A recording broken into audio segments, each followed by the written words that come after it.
The autumn wind carried dust and the acrid smell of unwashed bodies through the makeshift auction yard in Tucson. 12-year-old Ayanna stood on the wooden platform, her dark eyes scanning the crowd of men below. Their faces were hard, weathered by the desert sun, and their voices rose in bids that reduced her to nothing more than livestock. "What am I bid for this Apache girl?" bellowed Marcus Caldwell, the auctioneer, his voice cutting through the morning air like a whip. He was a tall man with graying hair and cold blue eyes that never showed mercy. "She's young, strong, and can work in the fields or household." "Do I hear $20? Ayanna's hands trembled, but she kept her chin raised. Around her neck hung a small turquoise pendant, the only thing left of her mother, who had died during the forced march from the reservation. The pendant felt warm against her skin, a reminder of who she was beneath the humiliation. 205 called out a rancher with tobacco-stained teeth. 30, shouted another. Caldwell's eyes gleamed as the price climbed. He had been running these auctions for years, selling Apache children torn from their families during government raids. To him, they were commodities, nothing more. The law turned a blind eye, and the money was good. $40. The winning bid came from Sarah Mitchell, a stern-faced woman who ran a boarding house in town. She wasn't cruel by nature, but she needed help, and indentured children were cheaper than hired hands. As the gavel fell, Ayanna felt something die inside her, but something else was born. A cold, hard determination that would carry her through the years ahead. She memorized every face in that crowd, but especially Caldwell's. His laugh as he counted the money, his casual dismissal of her humanity. Sold to Mrs. Mitchell for $40, Caldwell announced, mopping sweat from his brow. "Next lot, coming up." As Sarah Mitchell led her away, Ayanna turned back once. Caldwell was already preparing for the next child, another Apache boy who couldn't have been more than 10. The auctioneer caught her gaze for a moment, and something in her eyes must have unsettled him because he quickly looked away. The boarding house was a 3-story building with peeling paint and narrow windows. Sarah Mitchell wasn't cruel, but she was practical. "You'll sleep in the cellar," she said, leading Ayanna down creaking stairs. "Wake at dawn, work until dark. You'll earn your keep that first night, lying on a thin mattress in the cold basement." Ayanna whispered a promise to herself in Apache words her mother had taught her about justice and the long memory of the earth. She would survive, she would learn, and someday she would make them all pay. 7 years passed like seasons in the desert, harsh, relentless, but survivable for those who adapted. Ayanna, now 19, had grown into a woman of quiet strength and sharp intelligence. The boarding house had become her school, and the guests her unwitting teachers. She had learned to read by studying newspapers left behind by travelers, picking up English from conversations overheard while serving meals. Judge Harold Whitman, a frequent guest, had noticed her intelligence and, in rare moments of kindness, had left law books for her to study. He never asked questions, but he understood that knowledge was power. "You're different from the others," Sarah Mitchell observed one evening as Ayanna efficiently managed the dinner service. The other Apache children who had passed through the house over the years had been broken by the work, but Ayanna had grown stronger. "I remember where I come from," Ayanna replied simply, clearing plates with practiced efficiency. During these years, she had watched Marcus Caldwell's business grow. The auctions had moved to a larger facility, and he had become a respected businessman in Tucson. He owned property, sat on the town council, and was known for his charitable donations to the church. The irony wasn't lost on Ayanna Blood, money funding prayers for salvation. She had also learned about the law. Judge Whitman's books had taught her about contracts, property rights, and the growing movement for civil rights.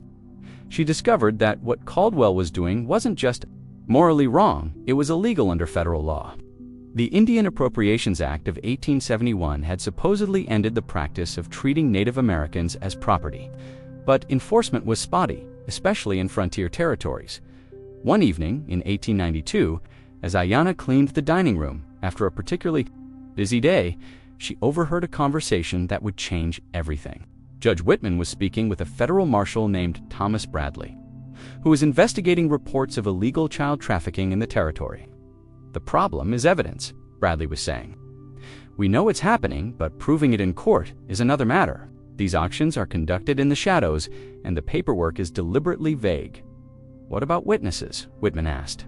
Who would testify? The victims are scattered, and most don't speak English well enough to navigate the legal system. Ayanna paused in her cleaning, her heart racing. This was the moment she had been preparing for without knowing it.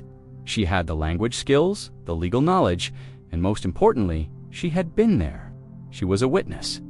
That night, she made a decision that would define the rest of her life. She would not just survive, she would fight back. But she needed to be smart about it. Caldwell had power, connections, and money. She had only her intelligence and an unshakable determination for justice. The next morning, Ayanna approached Judge Whitman as he prepared to leave. "Sir, I need to speak with you about something important." Whitman looked at her curiously. In all the years she had worked at the boarding house, she had never initiated a conversation with him. "What is it, child?" "It's about Marcus Caldwell and the auctions. I was there. I was sold by him 7 years ago, and I've been watching, learning, preparing. I want to help that marshal get the evidence he needs." Whitman's expression grew serious. "Ayanna, that's dangerous. Caldwell has powerful friends. If you move against him, you need to be absolutely certain you can win." "I've been certain for 7 years," she replied. "I just needed to learn how to fight." The next 2 years were a careful dance of investigation and preparation. Ayanna worked with Marshal Bradley and Judge Whitman to build a case that would finally bring Marcus Caldwell to justice. It wasn't easy. Caldwell had covered his tracks well, and the statute of limitations had run out on many of his crimes. Ayanna's unique position gave her access to information others couldn't obtain. She had contacts in the Apache community, people who remembered the raids and the auctions. She also had something else, a photographic memory for faces and details that came from years of survival. "Depending on reading people correctly, we need documentation," Bradley explained during one of their secret meetings in Judge Whitman's chambers. "Witness testimony is important, but we need paper trails, financial records, something that proves the systematic nature of what he was." Doing that when Ayanna remembered something crucial. During her years at the boarding house, she had often cleaned Caldwell's office when he conducted business there. She had seen the ledgers, the careful records he kept of his transactions. If those records still existed, they would be evidence of his crimes. "He keeps books," she told them, "detailed records of every auction, every sale. I've seen them. Getting access to those records legally would be nearly impossible," Whitman warned. Caldwell would destroy them the moment he suspected an investigation, but Ayanna had already thought of that. Sarah Mitchell had recently died, leaving the boarding house to her nephew, who had no interest in running it. The building was being sold, and Caldwell had expressed interest in buying it for expansion of his business operations. "He'll want to inspect the property," Ayanna said, "and he'll bring his records to review the finances. That's when we'll have our chance." The plan was risky but elegant. Ayanna would arrange to be present during Caldwell's inspection. And while he was distracted, she would photograph key pages from his ledgers using a new portable camera Bradley had acquired. They would have to be careful. One mistake would not only destroy their case, but could put Ayanna in serious danger. 3 weeks later, Caldwell arrived at the boarding house with his ledgers and a small entourage. He was older now, his hair completely gray, but his eyes were still cold and calculating. When he saw Ayanna, now a striking woman of 21, he paused. "I remember you," he said slowly. "You were one of the Apache children I helped find homes for." "Yes," Ayanna replied, her voice steady despite the rage boiling inside her. "I remember you two very clearly." Something in her tone made him uncomfortable, but he brushed it off. He had more important things to worry about than the feelings of a former servant. As Caldwell conducted his inspection, Ayanna worked with practiced efficiency. She had memorized the layout of his materials, and while he was examining the building's foundation, she quickly photographed the most incriminating pages of his ledgers. Names, dates, amounts, all the evidence they needed to prove his systematic trafficking of Apache children. But as she finished, she looked up to find Caldwell watching her from the doorway. His expression was suspicious, dangerous. "What are you doing with my papers?" he demanded. "Cleaning around them, sir, just as I was taught." Her voice was calm, but her heart was racing. He studied her for a long moment. then seemed to dismiss his suspicions. "Be more careful. Those documents are important business records." "Of course, sir. I understand the value of keeping good records." As Caldwell left that day, Ayanna felt a mixture of triumph and terror. They had the evidence they needed, but now came the hardest part, using it to bring down one of the most powerful men in the territory. The trial of Marcus Caldwell began on a crisp October morning in 1894, when the first light of dawn cast long shadows across the dusty streets of Tucson. The federal courthouse, an imposing stone structure that had witnessed countless proceedings, stood like a monument to justice against the backdrop of the Arizona Territory's endless sky. By 7 in the morning, a crowd had already begun to gather outside its heavy oak doors, their voices creating a low murmur of anticipation that seemed to vibrate through the very walls of the building. The courthouse was packed beyond capacity, with spectators, weathered ranchers removing their hats respectfully as they entered, shopkeepers closing their stores early to witness what many considered the most important trial in the territory's history, and curious townspeople who had followed the case through months of newspaper coverage. Some had traveled from as far as Phoenix and Flagstaff, drawn by the extraordinary nature of the proceedings. In the front rows sat those who supported Caldwell, fellow businessmen who had profited from his auctions, their faces set in grim determination to see their associate vindicated. Behind them, separated by an invisible but palpable tension, sat others who had come to witness the reckoning of a man they viewed as a monster. But it was the presence of the Apache woman who had dared to challenge Marcus Caldwell that drew the most intense scrutiny. Whispered conversations rippled through the crowd as people craned their necks to catch a glimpse of her.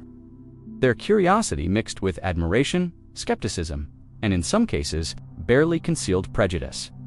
The case had drawn attention from newspapers. Across the territory and beyond, reporters from the Arizona Daily Star, the Phoenix Herald, and even the San Francisco Chronicle had taken up residence in Tucson's modest hotels, their telegraph messages carrying updates to editors hungry for every detail of this unprecedented legal battle. The story had all the elements that sold newspapers: a beautiful young woman seeking justice, a powerful man fallen from grace, and the collision of two worlds that had coexisted in uneasy tension for decades. Ayanna sat in the witness section, her posture erect and dignified despite the weight of dozens of stares upon her. She wore a simple but elegant dark dress that Sarah Mitchell had left her, a gesture of support that spoke volumes about the unlikely alliances this case had forged. The fabric was of good quality, tailored to fit her perfectly, and it lent her an air of respectability that no one in the courtroom could question. Around her neck hung her mother's turquoise pendant, no longer a reminder of loss and grief, but transformed into a symbol of the strength and determination that had carried her. Through 9 long years of preparation for this moment, her dark eyes, which had once reflected the terror of a child torn from everything she knew, now held a steady resolve that seemed to unnerve even the most hardened observers. Those who had known her in her early years in Tucson remarked on the transformation from a frightened girl who spoke little English to a woman who had mastered not only the language, but the intricate workings of the legal system itself. Marcus Caldwell sat at the defendant's table, his once commanding presence diminished but not entirely broken. His expensive suit was impeccably tailored, his silver hair perfectly groomed, and his bearing still carried traces of the arrogance that had made him a force in territorial business circles. But those who looked closely could see the subtle signs of strain, the slight tremor in his hands when he reached for his water glass, the way his eyes darted occasionally toward Ayanna before quickly looking away, the tight set of his jaw that spoke of a man fighting to maintain control. Defense attorney, a slick man named Richards, who had been imported from San Francisco specifically for this case, exuded the confidence of someone accustomed to winning through manipulation and misdirection. His strategy, which he had outlined to reporters in carefully staged interviews, was built on attacking Ayanna's credibility and motives. He wore his expensive suits like armor and wielded his silver tongue like a weapon, confident that he could convince a jury to disregard the testimony of an Apache woman in favor of a respected white businessman. "Ladies and gentlemen of the jury," Richards argued in his opening statement, his voice carrying the practiced cadence of a skilled orator. "We find ourselves here today not because justice demands it, but because of a carefully orchestrated campaign of revenge. We are asked to believe the testimony of a woman who has harbored a grudge for nearly a decade, a woman who has had years to craft and refine her story, to polish it until it gleams with the appearance of truth. He paused, letting his words sink in as he paced before the jury box, his polished shoes clicking against the hardwood floor. This is not about justice, as the prosecution would have you believe. This is about revenge, pure, simple, and long-simmering. My client, Marcus Caldwell, is a pillar of this community, a man who has contributed to the economic development of this territory for over 20 years. He is being destroyed by the fantasies of a woman who cannot accept that sometimes, in the harsh realities of frontier life, difficult decisions must be made. The prosecutor, a stern man named Thompson, who had been specially assigned to the case by the territorial governor, rose to present his opening statement with a very different tone. His voice carried the weight of absolute conviction as he outlined the evidence that would be presented. The defense would have you believe that this case is about revenge, he said, his eyes meeting those of each juror in turn. But the evidence will show that this case is about something far more serious: the systematic trafficking of human beings, the reduction of children to commodity, and the callous disregard for the most basic principles of human dignity. But when Marshal Bradley took the stand to present the evidence, the careful construction of Richard's defense began to crumble. Bradley, a man whose reputation for honesty was unquestioned throughout the territory, presented his findings with the methodical precision of someone who had spent months preparing for this moment. The photographs of Caldwell's ledgers were passed among the jury members, each image capturing in stark detail the bureaucratic machinery of human trafficking. The entries were written in Caldwell's own hand, each line representing a life reduced to a monetary value. Apache girl, approximately 10 years, $40, read one entry. Apache boy, 12 years, healthy, $55, read another. The cold, businesslike language of the entries seemed to echo through the silent courtroom, each word a damning indictment of the man who had written them. The testimony of other survivors that Ayanna had helped locate over the years created a devastating pattern of evidence. One by one, they took the stand to recount their experiences. Men and women who had been children when Caldwell's operation had torn them from their families. Their stories, while varied in detail, shared a common thread of trauma and loss that no amount of legal maneuvering could explain away. The financial records, painstakingly gathered by investigators working with Ayanna, showed the systematic nature of the trafficking operation. Bank deposits corresponding to auction dates, payments to intermediaries who had facilitated the kidnapping of children, and a complex network of transactions that revealed the true scope of Caldwell's enterprise. The numbers told a story that was impossible to deny. This had not been a few isolated incidents, but a carefully orchestrated business built on human suffering. Judge Whitman, presiding over the trial with the gravity befitting such momentous proceedings, maintained strict impartiality despite his personal involvement in the investigation that had led to this moment. His weathered face, marked by decades of frontier justice, showed no emotion as he listened to the testimony. But those who knew him well could see the steel in his eyes when particularly damning evidence was presented. This court will hear all evidence and testimony without prejudice, he announced at the beginning of each day's proceedings, his voice carrying the authority of someone who had spent a lifetime upholding the law. The law applies equally to all citizens, regardless of race, creed, or social standing. Justice will be served based on facts and evidence, not on prejudice or influence. When Ayanna was called to testify, the very air in the courtroom seemed to still. She rose from her seat with the fluid grace that had always marked her movements. But now it was accompanied by a dignity that commanded respect from even her harshest critics. She walked to the witness stand with the same composure she had maintained on the auction block 9 years earlier. But the frightened child who had stood in shackles had been transformed into a woman armed with knowledge, purpose, and the power of the law. Her steps were measured and deliberate, her head held high, her dark eyes focused straight ahead. The turquoise pendant at her throat caught the light streaming through the courtroom windows, seeming to glow with an inner fire. "For the record," requested the prosecutor, his voice respectful and encouraging. "Ayanna Littlefeather," she replied, her voice clear and strong, carrying to every corner of the packed courtroom. I am a member of the Apache Nation, and I am here to speak for those who cannot speak for themselves, for the children who were stolen, for the families who were destroyed, and for the memory of those who did not survive to see this day." The impact of her words was immediate and profound. Several jury members leaned forward in their seats, their attention completely captured. In the gallery, some spectators wiped away tears, while others sat in stunned silence, perhaps for the first time truly understanding the human cost of Caldwell's actions. For the next 3 hours, she recounted not just her own harrowing experience, but the systematic trafficking of Apache children that Caldwell had orchestrated with the efficiency of any other business venture. Her testimony was a masterpiece of preparation and presentation. Each detail carefully chosen for maximum impact. Each story told with the precision of someone who had spent years gathering evidence and preparing for this moment. She spoke of the other children with whom she had shared that terrible day at the auction block, their names, their ages, their fears and hopes, their fates after they were sold. She described the casual cruelty of reducing human beings to livestock, the way Caldwell had examined them like cattle, the cold calculation in his eyes as he determined their market value. Her voice never wavered, never broke, but carried instead the steady strength of someone who had transformed her trauma into a weapon for justice. "I remember a little boy named Running Bear," she said, her eyes fixed on the jury. "He was only 8 years old, and he cried for his mother every night. Marcus Caldwell sold him for $35 to a rancher who worked him like a slave until he died of exhaustion at the age of 12. That boy had a name, a family, dreams of becoming a warrior like his father.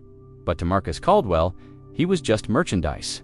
The details she provided were devastating in their specificity. She described the conditions in which the children were held before auction, the way they were treated, not as human beings, but as property to be maintained until sale.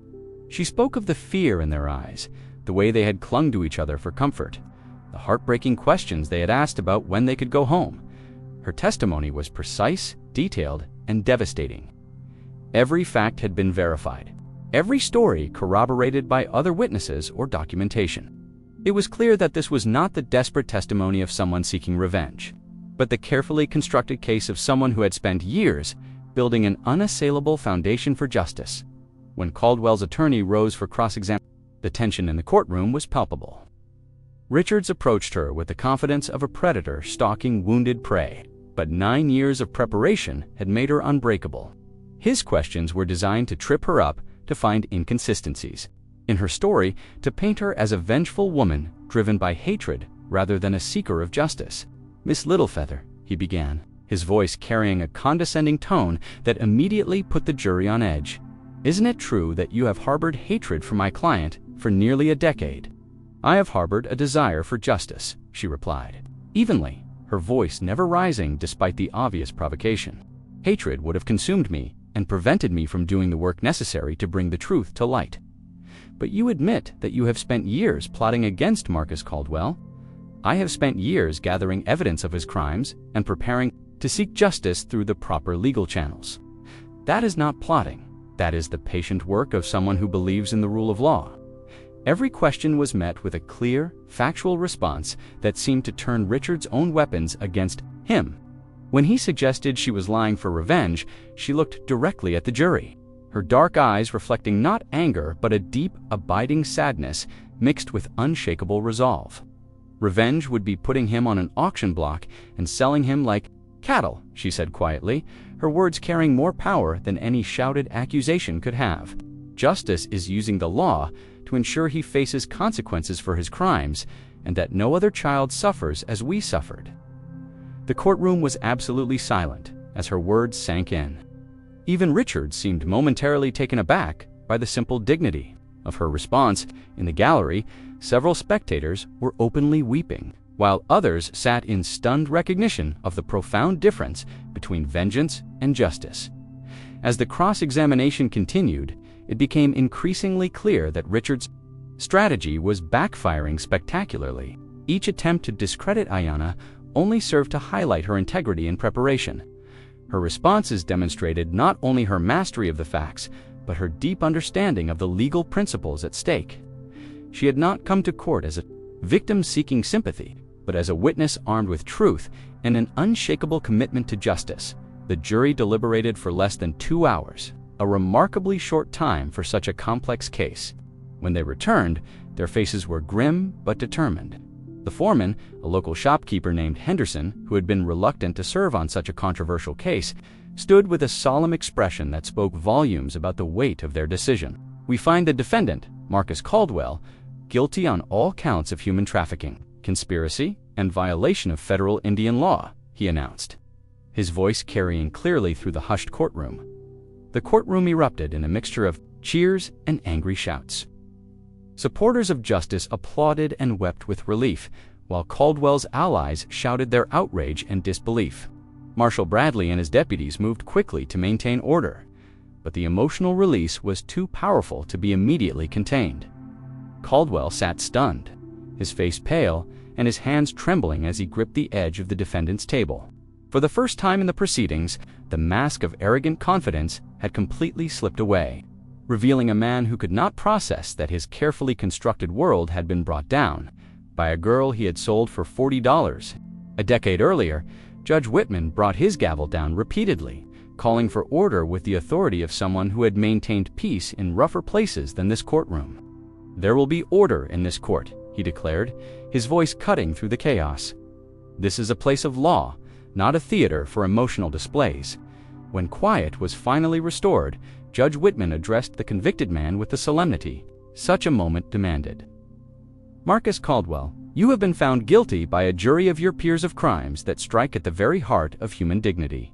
The evidence presented in this case reveals a systematic operation designed to profit from the suffering of innocent children." He paused, letting the weight of his words settle over the courtroom. "In my 30 years on the bench, I have seen many crimes, but few that demonstrate such callous disregard for the sanctity of human life. You reduced children to merchandise, families to broken remnants, and turned human trafficking into a business venture." The judge's voice grew even more stern as he continued. "I sentence you to 15 years in federal prison. It is the fervent hope of this court that during your incarceration, you will come to understand the magnitude of your crimes and the immeasurable suffering you have caused." As the former auctioneer was led away in shackles, the metallic clanking of his chains seemed to echo through the silent courtroom like a funeral bell. He looked back at Ayanna one last time, and in that moment, something fundamental had changed in his eyes. The cold calculation that had once driven him to see human beings as commodities had been replaced by something else. Fear, certainly, but also a grudging respect and perhaps, for the first time, a glimmer of understanding of the true magnitude of what he had done. After the trial, Ayanna stood on the courthouse steps as the autumn sun began to set over the desert, painting the sky in magnificent shades of gold and crimson that seemed to celebrate the day's victory. She was surrounded by reporters and supporters, their questions and congratulations washing over her like a tide of validation for years of patient work. The reporters, scribbling furiously in their notebooks, peppered her with questions about her plans, her feelings, her thoughts on the verdict. Someone asked her what she planned to do next, now that justice had finally been served. "I'm going to law school," she said simply, her voice carrying the same quiet determination that had marked her testimony. "There are others like Caldwell out there, and there are more children who need someone to speak for them. This case is just the beginning." As she walked away from the courthouse, the crowd partying respectfully to let her pass, Ayanna touched the turquoise pendant at her throat. In the gathering dusk, she could almost feel her mother's presence, as if her spirit whispered on the desert wind, a reminder that some battles take a lifetime to fight, but justice, when it comes, is worth every sacrifice required to achieve it. The years that followed would prove the truth of her words.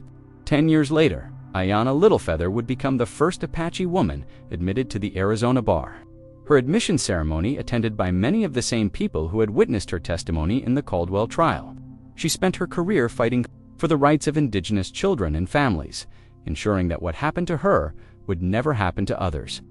Her law practice became a beacon of hope for those who had previously had no voice in the legal system. Marcus Caldwell served his full sentence and died in prison in 1904. forgotten by the world that had once celebrated his business acumen. His name, once spoken with respect in the business circles of the Arizona Territory, became synonymous with the worst kind of exploitation and cruelty. But Ayanna's story lived on, told and retold in law schools and courtrooms, in newspapers and books, becoming a testament to the power of resilience. The importance of education and the unshakable belief that justice, however delayed, will eventually prevail. Her triumph became a source of inspiration for generations of advocates who followed in her footsteps, proving that even in the face of the most overwhelming odds, one person's determination to seek justice can change the world.